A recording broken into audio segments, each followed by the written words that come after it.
గత 9 సంవత్సరాలుగా అమ్మా నాన్న అనాథుల పుణ్యక్షేత్రంలో ఆశ్రయం పొందుతున్న ఓ యువతి శ్రీ పుణ్యలింగేశ్వర స్వామి దయతో తన కుటుంబం చెంతకు చేరింది. దాదాపు దశాబ్ద కాలం పాటు ఆశ్రమంలోనే జీవనం సాగించిన ఈ దీనురాలి పేరు మంజుల. ఆ శివయ్య అనుగ్రహంతో చివరకు ఈ రోజున తన ఇంటికి పయనమైంది. ఇన్ని ఏళ్లు గడచినా తన కుటుంబాన్ని కలుసుకోవాలనే ఆశను ఎప్పుడూ వదులుకోలేదు. ఎన్నో సంవత్సరాల తరువాత నా తల్లిని, కుటుంబ సభ్యులను చూస్తా అనే సంతోషంతో వ్యానులో తనలో తాను ఆనందపడుతుంది.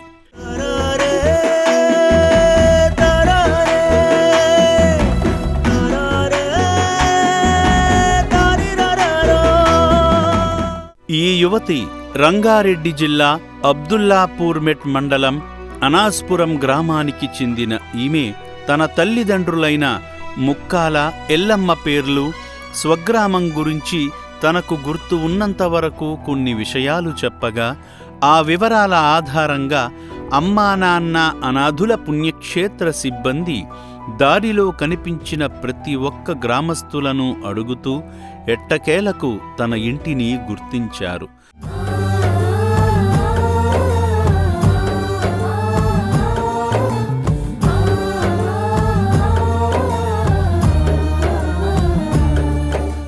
తొమ్మిది సంవత్సరాల తరువాత చూసిన అక్క బక్కమ్మ సంతోషంతో ఉప్పొంగిపోయి తన కూతురు కవితతో చెల్లి దగ్గరకు వచ్చింది.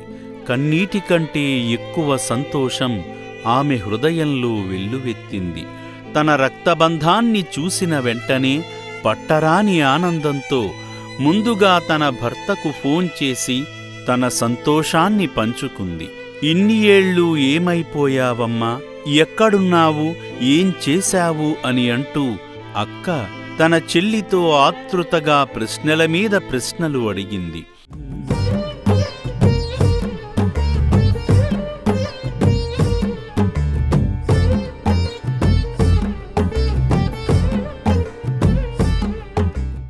ఈ సన్నివేశాన్ని చూసిన చుట్టుపక్కల వాళ్లు కూడా ఆనందంతో చూడడానికి వచ్చారు.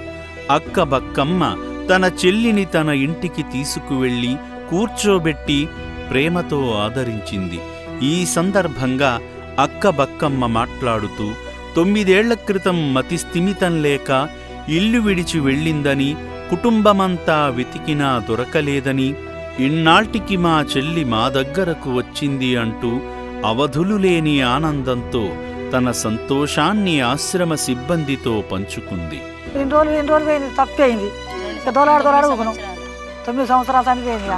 ఇక దొలాడు ఊకున్నాం. ఇక ఎక్కడ వెళ్తే ఎక్కడికి అనుకుని ఇక దొలాడి ఇక్కడ దొలాడితే ఆడ దొరకలే.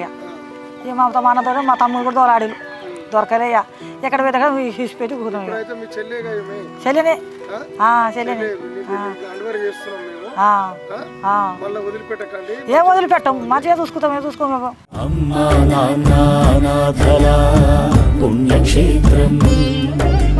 ఆశ్రయమిచ్చి అభయమునిచ్చే ప్రేమధామ క్షేత్రం. ఆశ్రమ సిబ్బంది తన అక్క బక్కమ్మకు మంజులను తన కుటుంబానికి అప్పగించారు. ఇకనైనా ఈ యువతి తన సొంతవారి చెంత సంతోషంగా గడపాలని, ఆమెకు మంచి భవిష్యత్తు ఉండాలని మనమందరం ఆ శివయ్యను వేడుకుందాం. ఇలా ఆశ్రమంలో ఉన్న వందలాది మంది అభాగ్యులు వాళ్ల సొంత గూటికి చేరాలని ఆశిద్దాం.